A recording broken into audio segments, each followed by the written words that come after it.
Hello, ladies and gentlemen. Welcome to CCN. Well, you might be fed up with politics in Canada, but there is an election coming up in the small province of New Brunswick in the middle of September. Now, there are six candidates: the NDP, People's Alliance, the Greens, the Conservatives, Liberals, and the KISS party. It's a party of one. So we have a little bit of, I guess, kind of off the wall, one politician. We have one that's a little bit flaky. We have the Conservatives that are in a minority government trying to hang on. We have the Liberals trying to get in there and grab power again. And we have the People's Alliance. So, and they have 3 seats in the Parliament. So here's some of the highlights from the leaders' debate. And it goes anywhere from reverting back to childhood, it looks like, in the Liberals. And I think you might get a kick out of the KISS party. From the New Democrats, Mackenzie Thompson. Good evening, and thank you to our moderators. The New Brunswick NDP has the largest diversity of all parties of our candidates. They truly represent the beautiful mosaic of all persons in New Brunswick, including youth, labor, LGBTQ+, First Nations, immigrants, and ethnic and visible minorities. We have the most candidates under 35. We have the second highest percentage of non-male identified candidates. And we have a bold platform that is putting people first. I'm Gerald Burke, and I'm new kind of to politics. I did run the last time. I live 20 miles outside of Fredericton. I got a little sawmill, and I only work, it is a hobby, but I only work 88 hours a week. Before that, I had a dairy farm. I grew it from 58 head of cattle up to 365 head before I became allergic to cows. We're going to grow the economy. Not only grow the economy, I want to transform the economy of New Brunswick. And I'm going to do that with a very specific focus on 3 emerging trending sectors: technology, the green economy, solar, wind, power, and a once-in-a-lifetime opportunity, a once-in-a-generation time opportunity for us in small modular nuclear reactors. This will be an opportunity for New Brunswick to save the world in climate change. Blaine Higgs, 60 seconds. So to meet world energy demands, we have an opportunity in New Brunswick that's been worked on now for the past 5-6 years, and that's the small nuclear reactors. We signed an MOU with Ontario and Saskatchewan, and one to be signed with Alberta.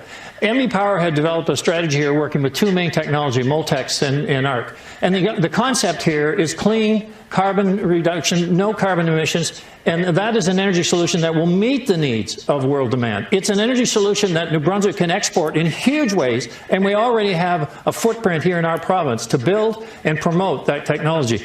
So it's not a pie in the sky. It's an opportunity that's been worked on now. We have worked with the federal government and have a funding relationship there for the next move in this project. We have timelines, milestones, all worked out. This is not a newsflash that Mr. Vickers would pretend that it is. This is a process that's been underway now for 5 to 6 years and enhanced in the last 2 years.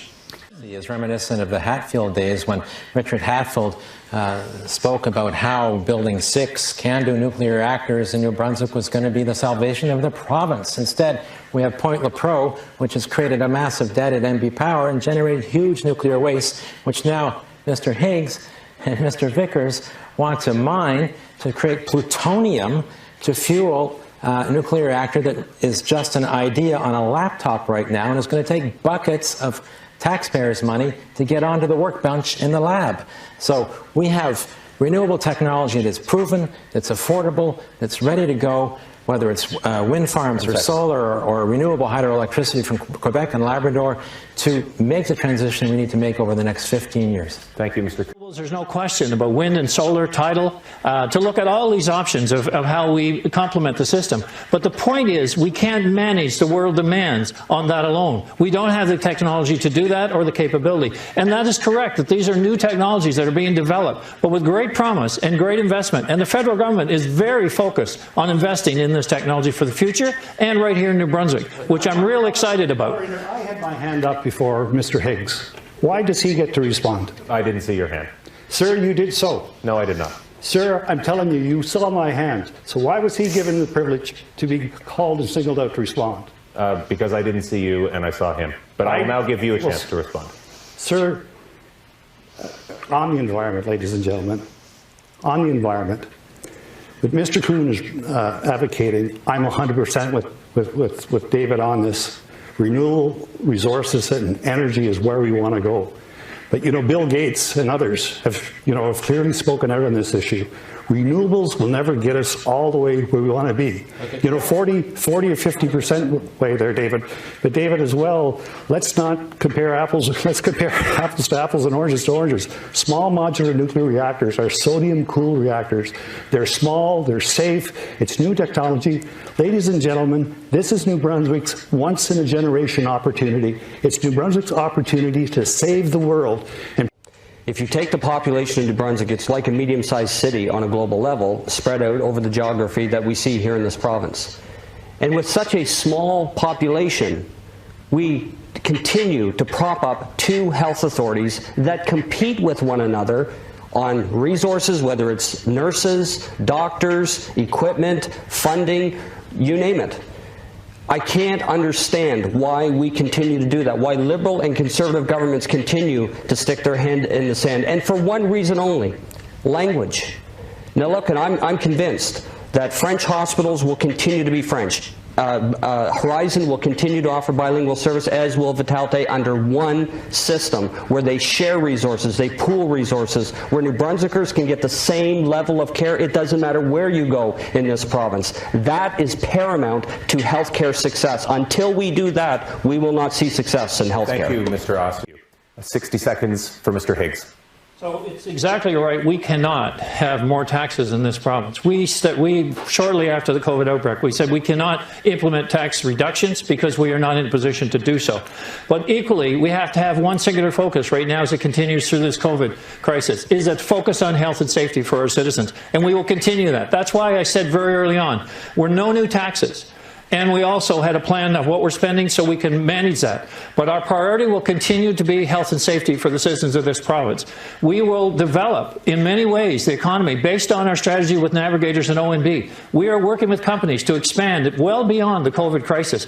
We have found a renewed energy here in our province, a renewed commitment by people in our province, and we found renewed investment here in our province. So it's about how do we create the momentum. The momentum is already happening. We're seeing it all over this province, and I'm excited to be part of it, and I'm excited to continue it. And to continue it, we need stability in our province, stability that won't be shaken by the political process. Thank you.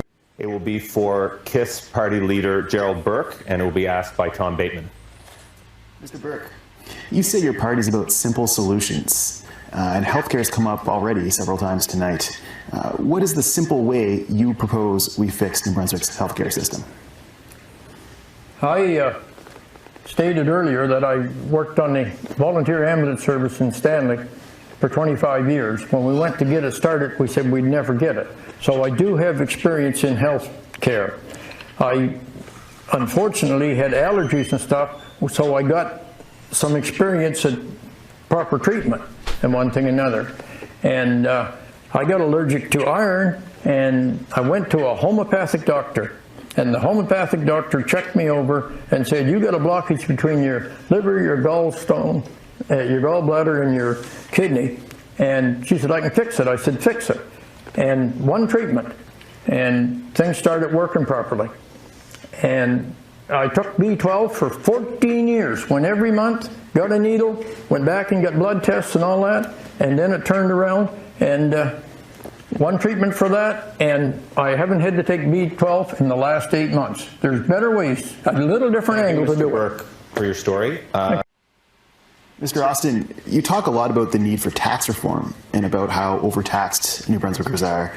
Exactly what is your plan to reduce taxes, especially given New Brunswick's $14 billion debt? Are you planning to ignore that and pass on that burden to future generations?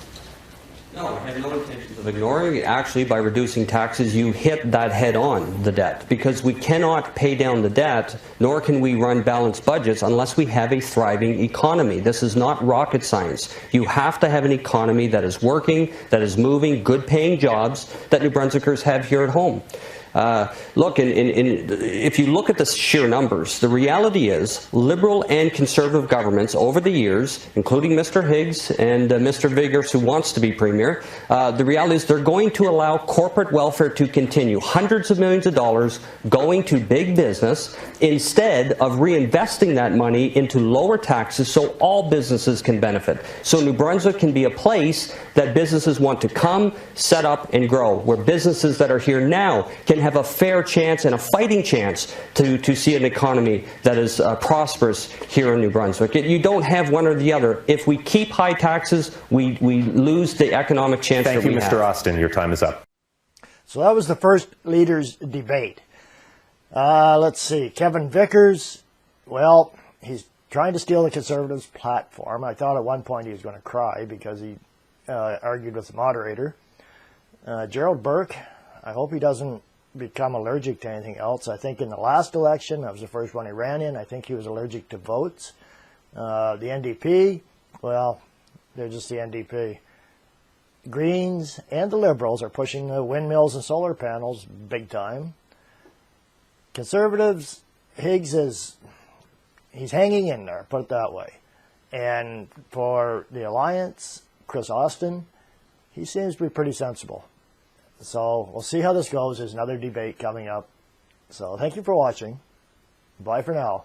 God bless.